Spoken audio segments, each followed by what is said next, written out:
In tonight's news edition, His Majesty the King holds talks with President Francois Hollande and other political and economic leaders at the start of a working visit to France. A United Nations envoy calls for opening crossing to the Gaza Strip for the immediate entry of reconstruction materials.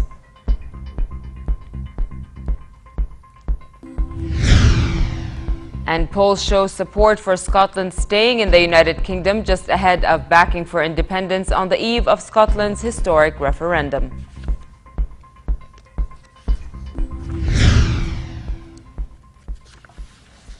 Good evening and welcome to the news at 10. His Majesty the King held talks with French President Francois Hollande on Jordanian-French ties and developments in the Middle East and the world.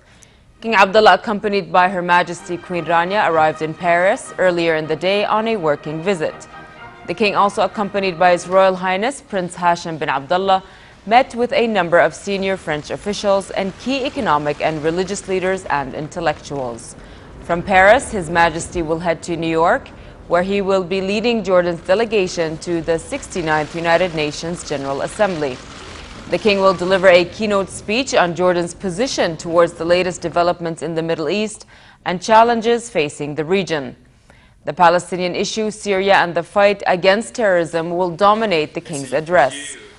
On the sidelines of the General Assembly, King Abdullah will meet with UN Secretary General Ban Ki-moon as well as a number of heads of state, delegations, and political leaders. And here in Amman, His Royal Highness Prince Faisal bin Hussein was sworn in as regent in the presence of cabinet members.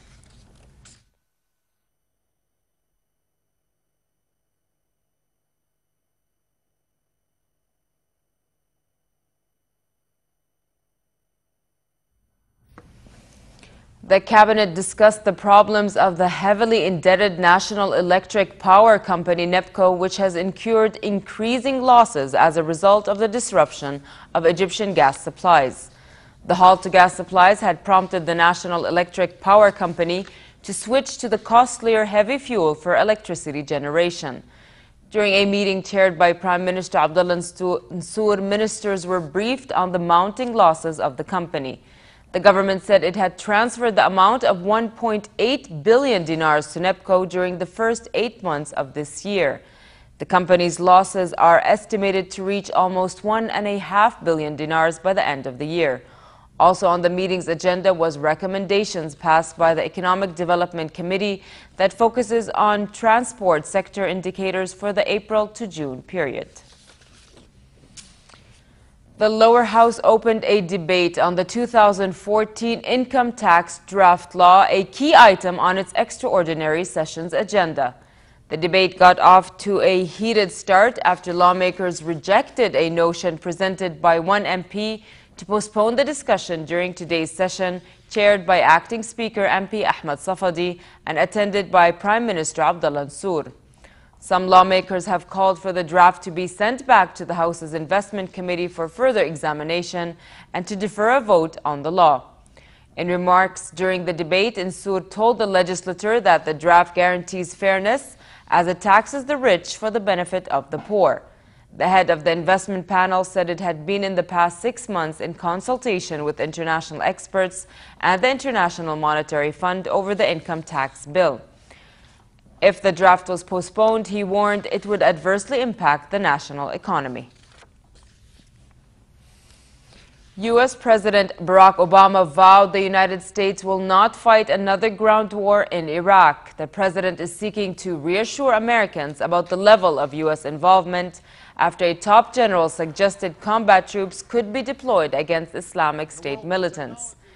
General Martin Dempsey, chairman of the Joint Chiefs of Staff, left the door open to the possibility of some ground forces during congressional testimony that worried some Democrats. In a speech at an Air Force base in Tampa, Obama said airstrikes would be the central U.S. contribution to the fight against Islamic State, along with coordinating a coalition that he said now includes more than 40 countries. But I want to be clear. The American forces that have been deployed to Iraq do not and will not have a combat mission. They will support Iraqi forces on the ground as they fight for their own country against these terrorists. As your Commander-in-Chief, I will not commit you and the rest of our armed forces to fighting another ground war in Iraq. Australia's Prime Minister Tony Abbott also said there were no intentions of deploying Australian combat troops on the ground in Iraq. Abbott said Australian forces would be advisors to Iraqi and Peshmerga forces and not conducting independent combat missions. There is no intention that Australia will have combat forces on the ground. We are making available special forces for the purposes of being military advisors to Iraqi and Peshmerga units, and military advisors do not themselves normally engage in actual combat. At least 48 people, including rebel fighters, were killed in Syrian government air bombardments around a town in the central province of Hims. The opposition Syrian Observatory for Human Rights said 2 days of airstrikes left women and children among the dead, including a mother who was killed along with 5 of her children. Around a dozen fighters and multiple rebel commanders were also confirmed killed in the bombardment, which targeted Talbise, a town north of the city of Hims in the country's main north-south highway. Gazans have mixed reactions on an agreement the United Nations, Israel, and the Palestinian Authority have reached on the reconstruction of the Gaza Strip. The agreement will provide security assurances through UN monitoring to ensure that all materials which enter Gaza will not be diverted from entirely civilian purposes. The UN told Israelis that the material would not be used for military purposes. We get more in this report. This is Gaza City's neighborhood of Shija'iyya, which was devastated by Israel's 7-week war on the coastal Palestinian enclave. 50 days of conflict in Gaza between Israel and Hamas, which ended late months, has left large areas in ruins in the Mediterranean territory of 1.8 million Palestinians. Residents here have reacted with mixed feelings to a new reconstruction deal agreed between the United Nations, Israel, and the Palestinian authorities. But the rebuilding of lives here will be a daunting task, given the massive scale of destruction and bombardment had caused to homes, infrastructures, and services. We don't want them to just open the street. We want them to reconstruct and do more in the area. We have no water and nothing at all. It doesn't work like this. The stopgap deal, announced by UN Middle East envoy Robert Sari to the Security Council, aims to allow reconstruction work to begin in the war-torn Gaza Strip with UN monitoring of the use of materials. Sari said the agreement would provide security assurance through UN monitoring that these materials will not be diverted from their entirely civilian purpose. He was alluding to Israeli demands that cement and other imports will not be used to build Hamas command bunkers and cross-border attack tunnels. Hamas welcomed the deal but stressed that it will not change the group's right to keep its weapons. We welcome all the international and other efforts to reconstruct Gaza. We don't mind that the Palestinian Authority will monitor the rebuilding process. At the same time, we stress that any decisions against our Palestinian nation that will swap between the right to keep our weapons and the reconstruction will never be agreed upon under any circumstances. The World Bank said that the Gaza war would contribute to a reversal of 7 years of growth in the Palestinian economy, now expected to shrink by nearly 4% this year. The World Bank said Gaza will see contraction of as much as 15%, with a slight recovery in the fourth quarter could push growth in the Israeli-occupied West Bank to about 0.5%. It said the downturn was also a result of restrictions on the flow of goods into Gaza by Israel in neighboring Egypt and a drop in foreign aid to the Palestinian Authority. Well, if there is money coming in for reconstruction, we have unfortunately experienced from 2 other reconstructions in the last 6 years. So it is our expectations that the economy would recover in 2015. However, it's very important to say that even though the percentage will look very nice in Gaza, it will not bring Gaza back up to where it was on July 1. Egypt will host a donor conference on October 12th with the aim of raising reconstruction funds. Donor nations to the Palestinian Authority are also due to convene on the sidelines of the UN General Assembly next week. Farah Ajlouni for the news at 10. At least 20 people were killed in Yemen when rebels clashed with army soldiers and allied tribesmen in an outer suburb of the capital, Sana'a. Travel and medical sources said the rebels had gained control of Wadi Dhahr suburb in the fighting. It was the latest violence in an escalating conflict between the government and Houthis fighting for more territory and control in the north. The conflict is further destabilizing a country struggling with a range of threats, including a separate cessationist movement in the south and Al-Qaeda insurgency. The tribal sources said at least 12 Houthi gunmen and gunmen from the Islah group were killed in the clashes. The medical sources said 8 army soldiers died after the Houthis stopped units heading to halt the rebels' advance. On the eve of Scotland's historic referendum, polls show support for staying in the United Kingdom just ahead of backing for independence. British Prime Minister David Cameron admits he is nervous about the results. Scotland's First Minister Alex Salmond flew by helicopter across the nation to garner more support for the Yes Vote campaign. Here are the details. The ancient bagpipes and the sports of caber tossing and kilts have all become emblematic of Scotland. Though a small nation, but one so rich in history and deeply felt cultural identity. And now the Celtic nation will decide its future with the upcoming historic referendum on independence from the UK, just hours from now. The Scottish nation is divided between yes, no, and still undecided voters. The leaders of Scotland's campaign against independence gathered in Glasgow to make a plea to keep the United Kingdom united. A vote to say no is a vote to keep the currency. A vote to say no is to safeguard the payment of pensions. A vote to say no is to guarantee the funding and the strength of our National Health Service. The Yes campaign, on the other hand, is making its final push in Edinburgh. Yes campaign leaflets were handed out to volunteers. They are cautiously optimistic as they prepare to go door to door delivering leaflets to undecided voters. Myself, I'm going to be out leafleting, targeting those people who are currently undecided, because they're really the people who are going to decide this vote. There's probably currently between 350,000 and 500,000 undecided voters. If we manage to target them and switch them to yes, then we win. So that's, you know, that's why we're all going to be doing that today. The Yes campaigners' efforts are further boosted by Scotland's First Minister Alex Salmond, who took to the skies, travelling across the nation by helicopter as he tried to ensure enough yes votes to break Scotland away from the UK. And in Hampshire, British Prime Minister David Cameron admitted he's nervous about tomorrow's poll.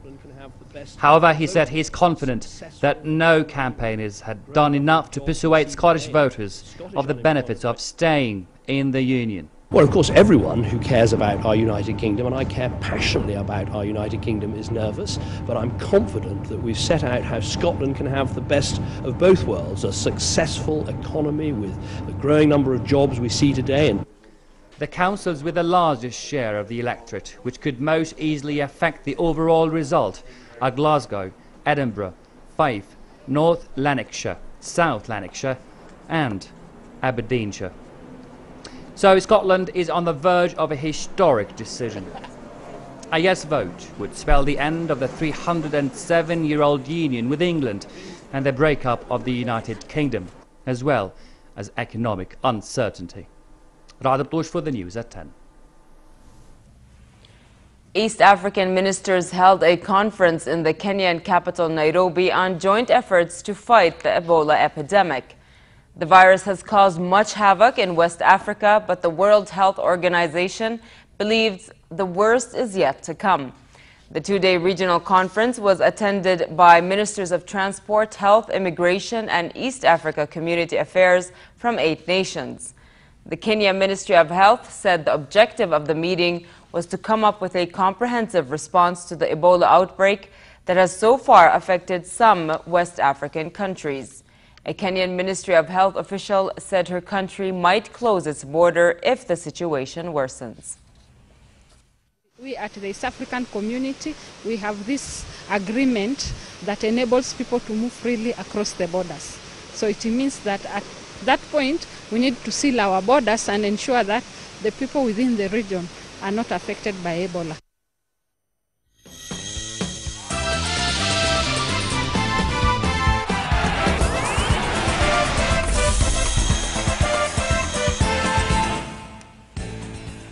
Former England international Ray Wilkins signed his contract today as he took over as the new head coach of the Jordan national team.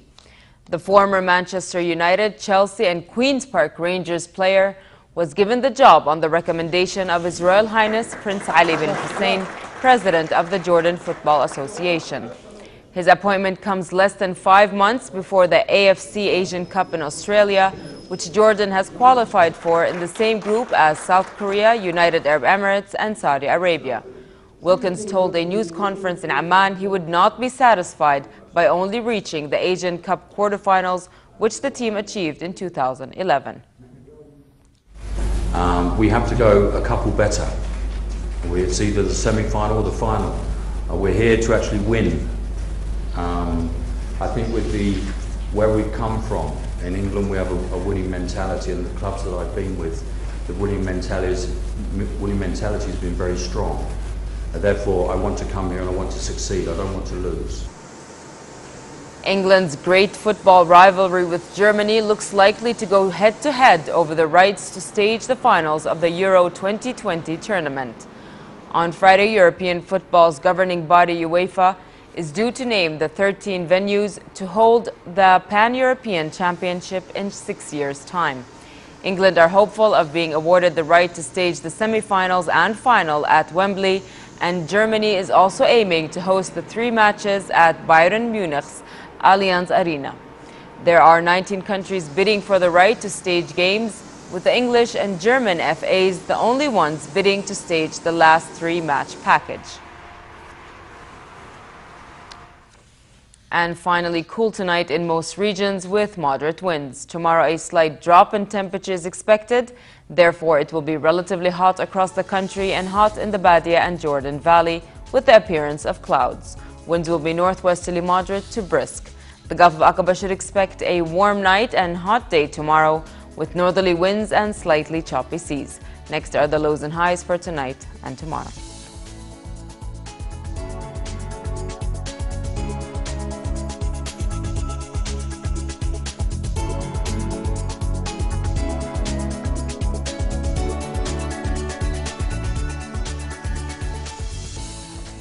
To end the news, here's a reminder of our top stories.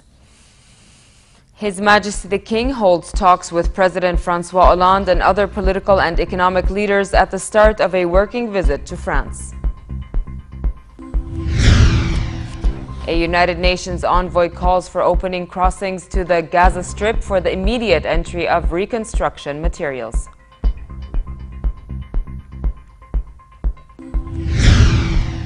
And polls show support for Scotland staying in the United Kingdom just ahead of backing for independence on the eve of Scotland's historic referendum.